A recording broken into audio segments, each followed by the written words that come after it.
भागवतम का श्लोक पढ़ेंगे। 14 स्कंद 14वां अध्याय श्लोक नंबर 5 और 6। बोर्ड में कौन सा लिखा है? ना यस्तव्यम ना दातव्यम ना होतव्यम द्विजा वाचे एति न्यावरयद धर्मम वेरी कुशीना सर्वशः नायस्तव्यम न दतव्यम न होतव्यम द्विज क्वचे न्यावरयद धर्मम मेरी कुशीन सर्वशः नायस्तव्यम न दतव्यम न होतव्यम द्विजा क्वचे इति न्यावारयद धर्मम मेरी कुशीन सर्वशः।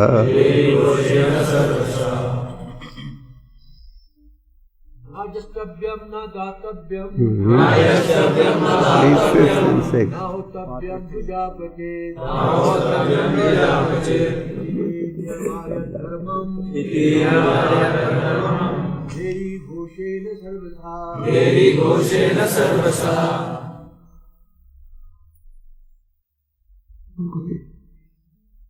माता जी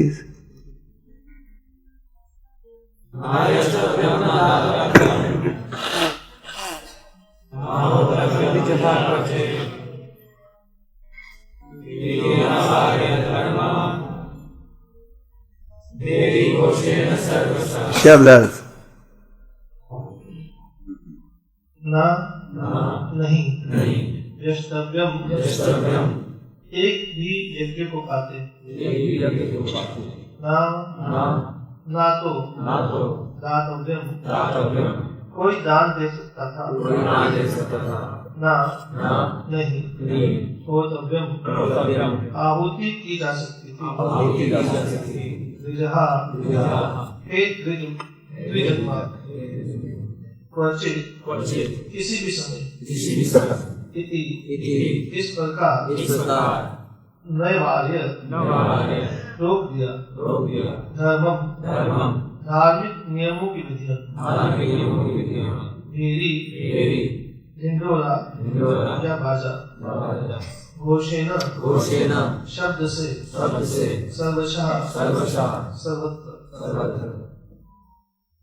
धन्यवाद। पहले 5वें श्लोक। राजा वेन अपने ऐश्वर्य के मद से अंधा होकर रथ पर आसीन हो निरंकुश हाथी के समान सारे राज्य में घूमने लगा। जहाँ जहाँ वे जाता आकाश तथा पृथ्वी दोनों हिलने लगते। राजा वेन ने अपने राज्य में यह ढिंढोरा पिटवा दिया कि सभी द्विजों ब्राह्मणों को आपसे किसी भी तरह का यज्ञ करने, दान देने, विशुद्ध घृत की आहुति देने की मनाही की जाती है। दूसरे शब्दों में उसने सभी प्रकार के धार्मिक अनुष्ठान बंद करा दिए।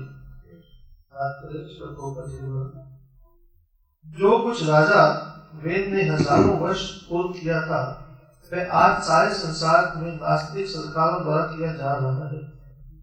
स्थिति ऐसी नाजुक है कि कोई भी सरकार किसी भी समय धार्मिक अनुष्ठान बंद करने की घोषणा कर सकती है। अंततः स्थिति इतनी गिर जाएगी कि इस लोक में पवित्र पुरुषों के लिए जीना दुर्भर हो जाएगा। अतः बुद्धिमान पुरुषों को चाहिए गंभीरता पूर्वक कृष्ण भक्ति करें, जिससे वे इस ब्रह्मांड में अधिक कष्ट उठाए बिना भगवान के धाम को जा सके। अनुवाद राजा वेन ने अपने राज्य में यह ढिंढोरा पिटवा दिया कि किसी भी द्विजों ब्राह्मणों को अब से किसी भी तरह का यज्ञ करने, दान देने या शुद्ध घृत की आहुति देने की मनाही की जाती है। दूसरे शब्दों में उसने सभी प्रकार के धार्मिक अनुष्ठान बंद करा दिए। और भागवतम के 14 स्कंद में महाराज वेना की कथा पढ़ते हो और श्रीमद् भागवतम में अनेक कथाएं पढ़ते हो। तो महाराज वेना राजा बने थे, बहुत ही घमंडी थे। वो सोच रहे थे कि सबको मेरी पूजा करनी चाहिए। आप ये भागवतम के श्लोक में क्या पढ़ रहे हो? और पढ़ रहे हो कि उन्होंने ब्राह्मणों को, जो ब्राह्मण जो है वो यज्ञ करते हैं, उन्होंने ब्राह्मणों को आदेश दिया तुम कोई यज्ञ वगैरह नहीं कर सकते, दान देना भी सब कुछ बंद करवा दिया था और हर प्रकार का धार्मिक कार्य रुकवा दिया। और ब्राह्मणों से कहते थे तुम वैश्य के बराबर हो, मैं तुम्हारी देखभाल करता हूं, मेरी पूजा करो, भगवान की पूजा क्यों करते हो? तो प्रभुपाद जी तात्पर्य कहते हैं एक रूप से आप कह सकते हो महाराज वेन जैसे आज समाज में अनेक व्यक्ति, कई देश हैं समाज में, विश्व में, जहाँ बिल्कुल धर्म का प्रचार नहीं कर सकते। धर्म का प्रचार करो तो आपको सजा होती है, चाइना जैसे। तो ये महत्वपूर्ण है कि जो हमारा राजा हो, नेता हो, उनमें धार्मिक भाव हो। और अगर धार्मिक भाव नहीं हो, पूरे समाज में उसका परिणाम भुगतना पड़ता है। जैसे महाराज वेना बड़े घमंडी थे और उन्होंने ब्राह्मणों को भी डांटा, कहा कि हर प्रकार का धार्मिक कार्य समाज में रोक दो। भगवद गीता में भगवान कहते हैं 3 चीजों को कभी त्यागना नहीं चाहिए, चाहे वो यज्ञ, दान, समर्पण। जो आत्मज्ञानी है उन्हें भी नहीं त्यागना चाहिए। और अगर समाज में यज्ञ नहीं होगा तो समाज में किसी प्रकार का सुख भी प्राप्त नहीं होगा। और अगर हम धर्म के नियमों का पालन करेंगे तो फिर आप सुख भी प्राप्त कर सकते हो। भगवद गीता में भगवान कहते हैं कि यज्ञ का पालन आवश्यक है। तो और समाज में ब्राह्मणों का होना भी आवश्यक है। वैदिक साहित्य के अनुसार समाज का विभाजन 4 वर्णा और 4 आश्रम में होना चाहिए। ब्रह्मचर्य गृहस्थ, वानप्रस्थ, सन्यास, आश्रम, वर्ण, ब्राह्मण, क्षत्रिय, वैश्य, शूद्र। जो असली ब्राह्मण हैं वो बहुत सादा जीवन बिताते हैं और उनका एक ही भाव रहता है भगवान का प्रचार। राम राज्य में राम भगवान राम के समय उन्होंने ब्राह्मणों को बांटकर सारी संपत्ति बांट दी थी और जो गहने थे सीता देवी के वो भी उन्होंने ब्राह्मणों को बांट दी थी।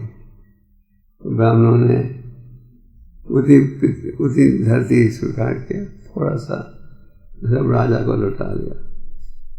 सीता देवी ने सोने के गहने दिए थे अपने, वो भी वापस लौटा दिया। तो जो असली ब्राह्मण है तो ब्राह्मण के गुण होने चाहिए। समोदम तपसोचम शांतिराजम एवं ज्ञान विज्ञान वास्तव्यम कर्म तो जो असली ब्राह्मण है वो हर स्थिति में संतुष्ट होता है। और प्राचीन समय राजा का शासन होता था, वो ब्राह्मणों द्वारा उपदेश प्राप्त होता था। तो ब्राह्मणों का समाज में होना बहुत ही महत्वपूर्ण है। ब्राह्मणों की तुलना की जाती है किसके साथ? शरीर के साथ। तो महाराज वेना के समय एक दिन महाराज वेना बड़े घमंडी हो गए थे। इस श्लोक में आप पढ़ते हो, वो सोच रहे थे कि सारी शक्ति केवल मेरे पास है।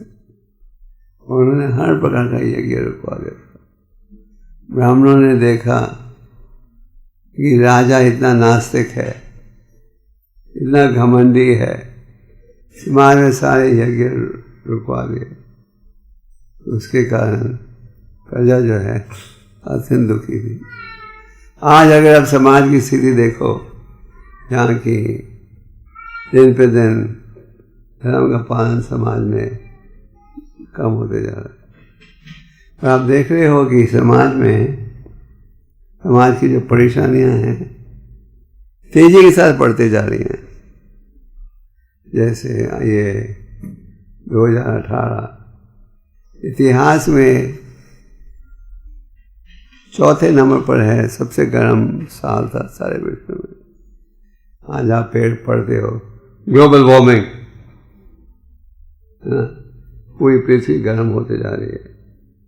और ये इतनी गर्म हो जाएगी अब अच्छे मौसम में हो। पर आपको याद होगा जून जुलाई में कितनी गर्मी थी, और ये गर्मी बढ़ते जाएगी। महाराज वेना के राज्य के समय जो आवश्यकताएं हैं वो भी कठिनाई से प्राप्त हो रही थी। जो सागर थे सब सूख गए और पृथ्वी से बिल्कुल अन्न प्राप्त नहीं हो रहा था। और जो खेती थी उसमें भी कुछ नहीं प्राप्त हो रहा था। पेड़ों में जो फल थे वो भी सूख गए थे। क्यों? क्योंकि राजा ने हर प्रकार का यज्ञ रुकवा दिया था। भगवद गीता में भगवान कहते हैं अन्न की प्राप्ति होती है जल के कारण, वर्षा के कारण। वर्षा की प्राप्ति होती है कब? यज्ञ करके। यज्ञ करोगे का अर्थ है धर्म के नियमों का पालन। और अगर आप धर्म के नियमों का पालन करोगे फिर आपको प्रकृति द्वारा सहयोग प्राप्त होगा। आपने कार्तिक के महीने में गोवर्धन परिक्रमा भी किया था, गोवर्धन पूजा मनाई थी। तो आप क्या देखते हो इस कथा में? नंद महाराज किसान थे, छोटे किसान नहीं, उनके पास 9 लाख गायें थी। और सारे ब्रजवासी इंद्र यज्ञ की तैयारी कर रहे थे। क्यों? क्योंकि उन्हें पता था कि अगर हम यज्ञ नहीं करेंगे तो फिर प्रकृति साथ नहीं देगी। तो महाराज वेन नास्तिक भाव के थे। वहाँ जैसे प्रभुपाद जी तात्पर्य में कहते हैं आजकल समाज में क्या देखते हो कि हमारे नेता हैं क्या, लगभग नास्तिक भाव के, नाम के लिए धर्म। जैसे आजकल आप भारत में देखते हो आजकल सब लोग इलेक्शन के समय मंदिर में जाते हैं फोटो खिंचाने के लिए। तो पर हमें चाहिए असली धर्म। तो धर्म जब माया दक्षिण प्रकृति स्वीकृति शास्त्र, ये जो प्रकृति है मेरे इशारे से चलती। तो प्रकृति साथ जब देती है जब आप धर्म के नियमों का पालन करो। और अगर धर्म है समाज में तो प्रकृति भी साथ नहीं देगी, ये आवश्यक है। और आज आप देख रहे हो हर प्रकार की समस्या, दुर्घटना बढ़ते जा रही है, तनाव, चिंता, ये सब बढ़ते जा रहा है। क्यों? क्योंकि हम धर्म के नियमों से दूर जा रहे। राज महाराज कहते हैं कौमन आचरण प्राज्ञ, छोटी 5 साल की आयु से धर्म के नियमों का पालन कर देना चाहिए। महाराज वेना के विषय में पापा कह रहे हैं कि आज समाज में ऐसी स्थिति है कि अगर कोई धर्म का नाम ही लेगा तो उसको सजा भुगतनी पड़ेगी। तो पापा जी ने तात्पर्य में कहा है कि आजकल की जो सरकार है नास्तिक भाव की, और इसलिए आप देख रहे हो हर जगह क्लेश बढ़ते जा रहा। आप फॉरेस्ट फायर समझते हो, जैसे अमेरिका में बहुत सी टेक्नोलॉजी है। ये साल अमेरिका के इतिहास में सबसे ज्यादा फॉरेस्ट फायर हुए। फॉरेस्ट फायर मतलब जंगल की खुद शुरू हो जाती है, और उनकी भविष्यवाणी है वैज्ञानिकों की कि फॉरेस्ट फायर बढ़ते जाएगी। क्यों? क्योंकि पृथ्वी पर ग्लोबल वार्मिंग हो रहा है। और ग्लोबल वार्मिंग क्यों हो रहा है कौन बताएगा?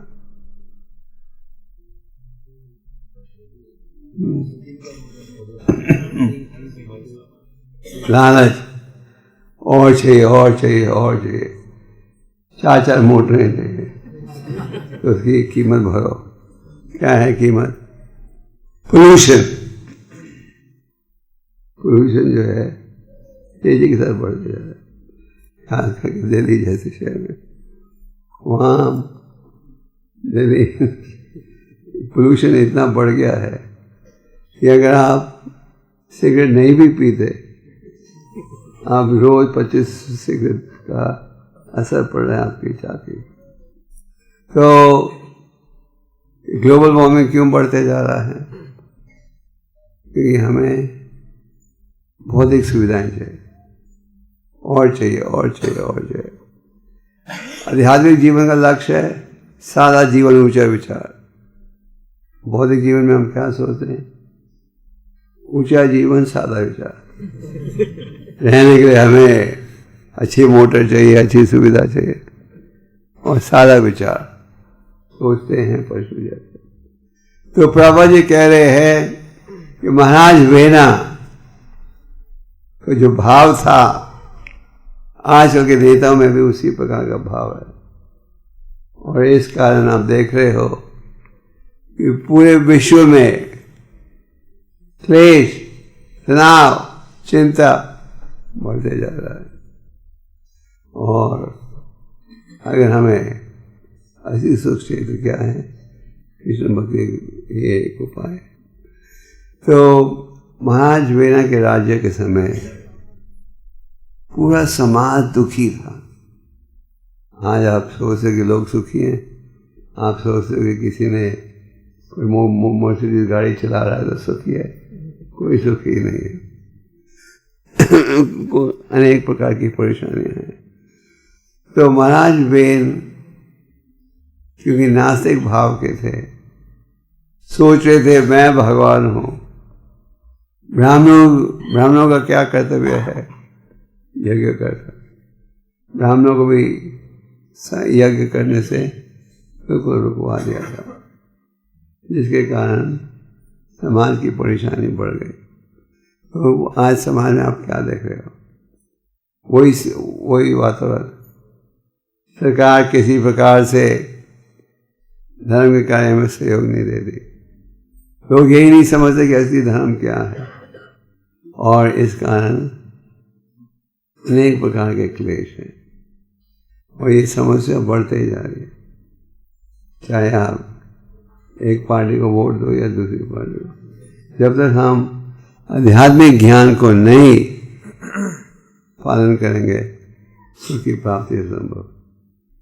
अब कुछ दिनों में आप गीता जयंती उत्सव मनाओगे, और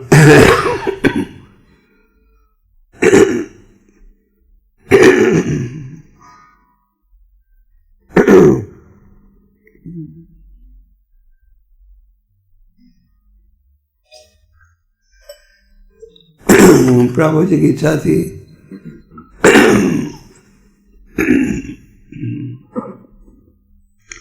कि गीता का संदेश बचपन से देना चाहिए। हमें शिक्षा बचपन से लेंगे, ये समझेंगे क्या है हमारा कर्तव्य, फिर जीवन को सफल बना सकते हो। तो महाराज वेना के द्वारा आप देखते हो किस प्रकार समाज की सारी आवश्यकताएं समाप्त हो गई। आप भारत में जब यात्रा करते हो, कई सागर देखते हो, सूखे हैं लगभग, आपने देखा। वो कारण क्या है? धर्म के नियमों का पालन नहीं हो रहा, और सारी प्रजा अत्यंत दुखी थी। तो जब ब्राह्मणों ने देखा कि राजा के नास्तिक भाव के कारण इतना क्लेश है समाज में, तो ब्राह्मणों ने क्या किया? श्राप दिया, जिसके द्वारा वेना का देहांत हो गया। और फिर उनके बेटे बने पृथु। पृथु महाराज ने कहा प्रजा को, हालांकि वो भगवान के शक्ति विश अवतार थे, उन्होंने कहा अगर तुम्हें सुख चाहिए तो क्या करो? भगवान का गुणगान करो। तो ये आवश्यक है कि हम धर्म के नियमों का पालन करें, और धर्म के नियमों का पालन करोगे तो ही असली सुख प्राप्त होगी। और प्रभु जी इस श्लोक के तात्पर्य में कह रहे हैं, अगर आप भगवान के धाम लौटना चाहते हो तो क्या है उपाय? धर्म के नियमों का पालन। गीता ज्ञान में भगवान क्या कहते हैं? सर्वधर्मां परित्यज्य हम तम सर्व पापे मोक्षम। सब धर्म को छोड़कर मेरे ईश्वर में आओ। ये प्रचार बहुत आवश्यक है, और अगर हम करेंगे लोग इस शिक्षा को प्राप्त करेंगे। तो आप सब प्रचार का भाव को रखिए। परा दुख दुखी जो वैष्णव भक्त है, जब वो देखता है कि लोग भौतिक वातावरण में हैं, भौतिक नियमों का पालन कर रहे हैं, उसका क्या भाव रहता है? किसी प्रकार से उदाहरण किया जाए। जैसे आपके शहर में कल रथ यात्रा थी और परसों, तो रथ यात्रा द्वारा क्या लाभ है? लाखों लोगों ने जगन्नाथ जी का दर्शन दिया। वैसे तो जगन्नाथपुरी मंदिर में ही निवास करते हैं, तो इतने दयालु हैं कि रथ यात्रा के समय पतितों को अपना दर्शन देते, और लोगों ने हरि नाम सुना, प्रसाद स्वीकार किया। तो इन सब उत्सवों का भाव क्या रहता है कि हम लोगों को कृष्ण भक्ति का संदेश दे। भक्ति यही सोचते रहते हैं कैसे प्रचार को बढ़ाया जाए। पापा जी ने भक्तों को कहा, use your intelligence to think how to increase the preaching. हमें सदा बुद्धि का उपयोग करना चाहिए, ये सोचने के लिए भगवान का प्रचार कैसे बढ़ा सकते हैं। तो महाराज पृथु ने प्रजा से कहा कि अगर तुम्हें सुख चाहिए तो भगवान के दिव्य नामों का उच्चारण करो। तो उच्चारण करोगे, हृदय शुद्ध होगा और आप परम भगवान के शरणागत हो सकोगे। तो वेना की कथा द्वारा हम देखते हैं कि अगर हमारे भाव ठीक नहीं हो, हम यज्ञ का पालन नहीं करें, तो समाज में कभी भी सुख नहीं आ सकेगा। और आज आप सारे विश्व में देख रहे हो, आप लोग भारत में सोचते होंगे अमेरिका में सब सुखी हैं, सब सुविधाएं हैं, तो कोई किधर भी सुखी नहीं है। और दिन पे दिन ये भौतिक क्लेश है, तेजी से बढ़ रहा है, तेजी के साथ, और अधर्म का प्रभाव भी तेजी से बढ़ रहा है। तो हम भक्तों को इस दिव्य ज्ञान का प्रचार करना चाहिए, और स्कूलों में, कॉलेजेस में जैसे भी मौका मिले, और ये ज्ञान का प्रचार करेंगे तो फिर इसका प्रभाव भी पड़ेगा। अगर और भगवान क्या कहते हैं, कई बार भक्तों में लगता है मेरे में ये योग्यता नहीं है प्रचार की, तो भगवान कहते हैं कि वो प्रयास करते हैं, उनमें कुछ कमी भी हो तो उसे मैं क्या करता हूँ, दूर कर देता हूँ। आप सब जुड़िए प्रचार के कार्य में और लोगों को जोड़िए और इस माध्यम से परम भगवान को भी प्रसन्न कर पाओगे। स्कूलों में, कॉलेजेस में, हर जगह प्रचार आप कर सकते हो। मैंने देखा है कि जिन भक्तों में प्रचार का उत्साह है वो हर जगह प्रचार करते हैं और प्रचार के माध्यम से आप लोगों को सुखी बना सकते हो। दुखी दास को बनाना है सुखी दास, दुखी दासी को बनाना है सुखी दासी। चैतन्य चैतन्य में एक कथा पढ़ते हो, एक भक्त थी जिसका नाम था दुखी दासी। आप अब तुम भक्ति में जुड़े हो तो नाम बन गया सुखी दासी। तो हमने दुखी लोगों को सुखी बनाना है, ये संभव है कृष्ण भक्ति के माध्यम से। आप सब जुड़िए इस सेवा में, भगवान की कृपा प्राप्त कीजिए। हरे कृष्ण।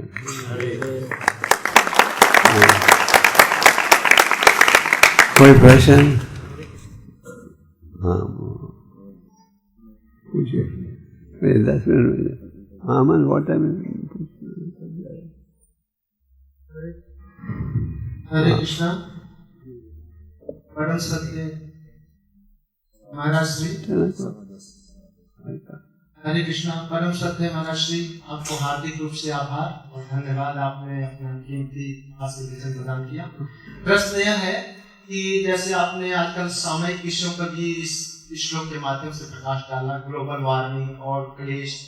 आजकल अधिकांश लोगों को हम लोग देखते भी हैं कि फेसबुक का यूज करके उनकी कार्यशैली फ्यूज बल्ब जैसी हो गई है, ट्विटर का यूज करके टेम्परिंग जैसे हो गए हैं। व्यक्ति के पास व्यक्ति 15 मिनट नहीं बैठता है, लेकिन इंटरनेट पर 15 घंटे लगा रहता है। तो ऐसे समय में हमारे राजनेता और शासक वर्ग को हम कैसे ठीक कर सकते हैं? इसका क्या आपके पास स्रोत है? कृपया प्रकाश डालने की चेष्टा करें। हरे कृष्ण। एक ही साधन है प्रचार करने के द्वारा। फेसबुक, सोशल मीडिया से समाज के नेता भी दुखी हो गए हैं। आजकल थोड़ी देर पहले एक सर्वे किया था जिसमें ये निकला था कि आजकल people are very lonely. Lonely को हिंदी में क्या बोलते हैं? अकेलापन। आजकल लोग सारे विश्व में अकेलापन ज्यादा महसूस कर रहे हैं। क्यों? सब बिजी हैं अपने मोबाइल फोन के साथ। सुबह जब जागते हैं आप देखना चाहते हो किसने फोन किया रात को। अगर ज्यादा मिस कॉल नहीं हो तो हार्ट अटैक हो जाता है। कोई हमें याद ही नहीं कर रहा। आप अगर प्लेन में भी जाओ, कई बार मैं प्लेन में आगे पीछे चलता हूँ, 90% लोग अपने सेल फोन से खेल रहे हैं या सो रहे हैं। तो क्या किया जाए? ये कलियुग का प्रभाव है फेसबुक वगैरह के द्वारा। पर जैसे आप जानते हो हर कार्य का दुरुपयोग हो सकता है, सदुपयोग हो सकता है। भक्त जो है फेसबुक वगैरह का लाभ उठाते हैं सिर्फ प्रचार बढ़ाने के लिए। तो अगर हम प्रचार बढ़ाने के लिए करें, भक्ति सिद्धांत जी कहते थे विज्ञानी साइंस को बनाते हैं और भक्त उनका उपयोग करते हैं भगवान की सेवा में। तो फेसबुक, इंटरनेट का सदुपयोग भी आप कर सकते हो, वो है भगवान का संदेश आगे पहुंचाने के लिए। और दुरुपयोग भी कर सकते हो। दुरुपयोग करोगे तो भक्ति नष्ट हो जाएगी। तो हम फेसबुक इन चीज़ों का दोष जब देते हैं जब हम इनका दुरुपयोग करें। और जैसे आप बचे हो, दूसरों को भी बचाओ प्रचार के माध्यम से। लोग सुनने को तैयार हैं वो चाहते कोई सुनाने वाला आ गया। जैसे प्रभुपाद जी अमेरिका गए, कईयों ने कहा कोई आपके संदेश को नहीं सुनेगा। गीता जब छापने जा रहे थे, कई पब्लिशर्स ने कहा कृष्ण का नाम कम करो, भक्ति का बल कम दो। तो असली संदेश को स्वीकार करने के लिए लोग तैयार हैं, पर हमारे प्रचार का भाव होना चाहिए। यस, हाँ।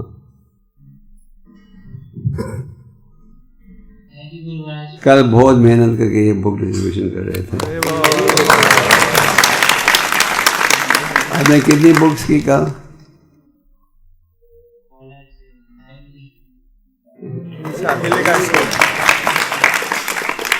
परसों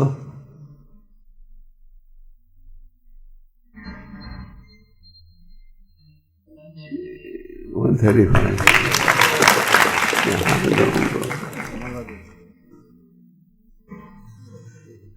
ये सब सननगर मंदिर के भक्त नहीं आए, क्योंकि वो मैराथन उन्होंने पहले से शुरू कर दी थी। वो झांसी उस यस क्या मैं देख रहा था, रथ से हमारे भक्त बड़े उत्साह से जाते थे। कई लोग शीशा ही नहीं खोलते थे, कई शीशा खोलते थे, फिर किताब देख कर वापस कर देते थे। कईयों ने लिया भी। हाँ, प्रश्न ये था कि अभी हम गए थे किसी से मिलने के लिए, तो एक दो बार पहले भी ये बात उठी है कि आजकल लोग इलेक्ट्रॉनिक्स में ज़्यादा हैं, तो हम पढ़ लेंगे जी, आप क्यों ये प्रिंटेड तो कोई पढ़ता नहीं है। तो इनका क्या हम जवाब दे सकते हैं? उनको बोलो हम आपकी आंखों को बचा रहे हैं, आपकी पीठ को बचा रहे हैं, क्योंकि इंटरनेट से पढ़ना आंखों के लिए बहुत बुरा है। और इंटरनेट के सामने बैठोगे तो आपकी पीठ भी झुक जाएगी। आपके स्वास्थ्य के लिए पेपर में पढ़ना, छपाई पढ़ना रहता है।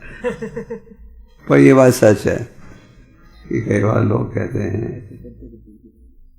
कि हम इंटरनेट में पढ़ सकते हैं। हर एक को सुविधा चाहिए, पर कंप्यूटर में ज़्यादा पढ़ना आंखों के लिए अच्छा नहीं है। मैंने एक हमारे डॉक्टर मित्र हैं, उनके बेटे डॉक्टर बन रहे थे।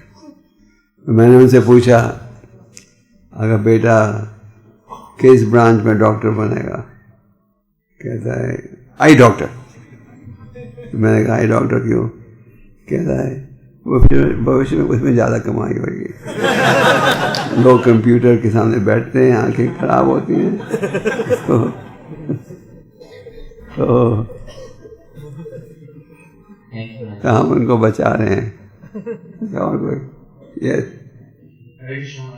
महाराज जी, जब हम बुक डिस्ट्रीब्यूशन करने जाते हैं और जैसे आपने बताया कि कई लोग गाड़ी का शीशा भी नहीं खोलते और कई लोग देख के मना कर देते हैं, तो मतलब बहुत अच्छा नहीं लगता और बहुत गुस्सा भी आता है।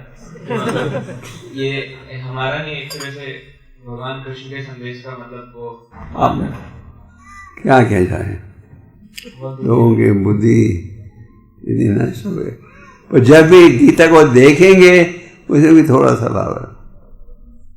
गीता में इतनी शक्ति है, अगर वो हाथ लगा दें तो उसमें भक्ति शुरू हो गई। किताब ले लें तो और भी अच्छा। तो हमें प्रयास करते रहना चाहिए। जब चैतन्य महाप्रभु और भगवान नित्यानंद महाप्रभु के आदेश के अनुसार घर घर जा रहे थे, जैसे आप जानते हो चैतन्य भगवत में एक कथा है, कईयों ने तो दरवाज़ा खोला और कहा आप असली संदेश लाए हो, शुक्रिया। कईयों ने दरवाज़ा ही नहीं खोला, चोर आए हैं सन्यासी के रूप वस्त्रों में, फिर बाद में आएंगे चोरी करने के लिए। तो कईयों ने कहा निमाई तो पागल हो गया है, उनको भेजा हमें पागल बनाने के लिए। कई लोग कहते होंगे आपको और कुछ काम धंधा नहीं है?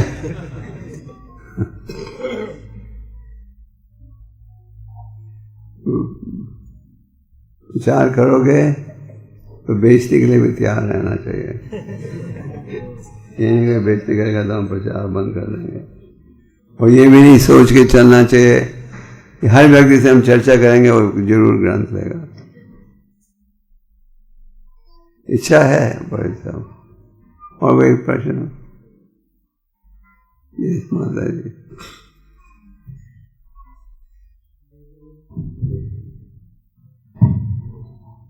जल्दी जल्दी। हरे कृष्ण महाराज। महाराज जी मेरा थोड़ा अलग से प्रश्न है, डिस्ट्रीब्यूशन से कि ये जो हम घर में बच्चों की सेवा ज्यादा इम्पोर्टेंट है कि टेम्पल की सेवा? दोनों दोनों इम्पोर्टेंट है। अगर घर की सेवा, बच्चों की सेवा, देखभाल वो भी आवश्यक है। हम ये नहीं कहते कि घर की सेवा मत करो, केवल मंदिर की करो। खास करके माताओं को, उनके लिए घर की सेवा भी जरूरी है। Okay, quickly. हाँ, मेरा प्रश्न है कि मेरा प्रश्न है कि how to become more serious in bhakti, जैसे फॉलोइंग इंस्ट्रक्शन हम और सीरियस कैसे हो सकते हैं? भक्ति में आगे कैसे बढ़ सकते हो? भक्ति में आगे बढ़ने के लिए साधना को ठीक रखो और ध्यान, महामंत्र के उच्चारण के साथ अपराधों से बचो, ध्यान पूर्वक जाप करो और शास्त्र भी पढ़ो। और अगर रेगुलरली किताबों को पढ़ोगे और जाप करोगे ध्यान से, तो भक्ति में आगे बढ़ पाओगे। हर चीज की कीमत होती है। भक्ति में आगे बढ़ने के लिए भी नियम है, इनका पालन करना चाहिए। रूपा गोस्वामी कहते हैं, जो भी कीमत भरनी पड़े भरो, पर भक्ति को हाथ से फिसलने मत दो। और चैतन्य महाप्रभु ने सनातन गोस्वामी को शिक्षा देते हुए कहा, जो अनुकूल है वो स्वीकार करो, जो प्रतिकूल है उसे त्यागो। अगर ये आपका लक्ष्य रहेगा तो आप बिना शंका के भगवान के शरणागत हो पाओगे। ओके। हरे कृष्ण महाराज। महाराज, अभी आपने साथ में कहीं का बोला धर्म के नियमों का पालन, तो उसमें प्रमुख तो है जप और 4 नियमों का पालन, उसके सिवाय? हाँ, बाबा जी ने अनेक पत्रों में कहा है, if you change your 16 rounds and follow regular principles, then you'll definitely go back to God. आप 16 माह का जाप करो रोज, 4 नियमों का पालन करो, बिना शंका के भगवान के धाम चले जाओगे। तो आप इतना कर लो, यही बहुत है। ओके।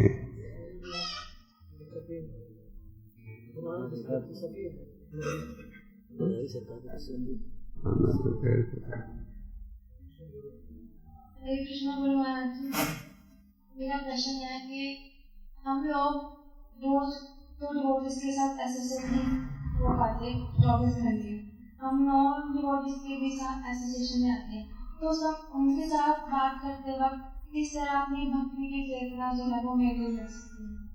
अच्छा प्रश्न है, क्योंकि आप सब जो पढ़ाई करते हो, भक्तों को भी भक्तों की संगत में आना पड़ता है। जब हम प्रचार करने जाते हैं, हरिना में जाते हैं, तो भी भक्तों के साथ मिलना पड़ता है। अगर आप साधना अच्छी रखो और ध्यान पूर्वक जाप करो, तो आपको शक्ति आएगी जिसके सहयोग से आप बाकी सब माया से बच सकते हो। हरे कृष्ण महाराज, दंडवत प्रणाम। मैं और मेरी फ्रेंड अभी हमारा भी MBBS खत्म हुआ है और हम अभी MD की तैयारी शुरू कर रहे हैं। तो मेटीरियली स्ट्रांग होना भी ज़्यादा ज़रूरी है कि स्पिरिचुअली स्ट्रांग होना, क्योंकि दोनों चीज़ें एक साथ नहीं हो पा रही हैं। कईयों द्वारा हो पाती है। दोनों MD की तैयारी भी करो और भक्ति में भी आगे बढ़ो। फिर दोनों होंगी, लेकिन मतलब सुबह मंगल आरती करना, फिर 6 राउंड्स करना, फिर शाम को आरती करना, फिर कॉलेज जाना, फिर पढ़ने के लिए 3-4 घंटे बचते हैं, तो फिर ऐसे MD मिल जाएगी लेकिन ज़्यादा अच्छी नहीं मिलेगी। वो आपका निर्णय है। ओके, हरे कृष्ण भाई, जब हम लोग प्रचार के लिए निकलते हैं मतलब रोड्स के ऊपर, तो अक्सर लोग कहते हैं कि हमारा बहुत किताब पढ़ी है, 2 पढ़ी है, 3 पढ़ी है, उनको हमें कंपेल करना चाहिए या नहीं करना चाहिए? उनसे विनती कर सकते हो आप। अक्सर उनसे पूछो आपके घर में कितने सेल फोन हैं।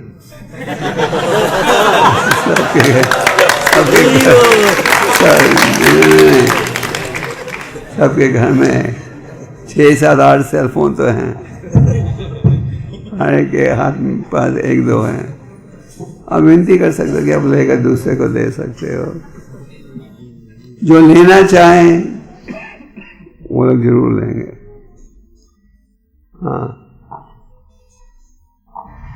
हरे कृष्ण महाराज, आपने आज बहुत अच्छा प्रचार के लिए आपने बहुत प्रोत्साहित किया लोगों को। एक भक्त ने हमारे से प्रश्न पूछा, उसका जवाब हम दे नहीं पाए।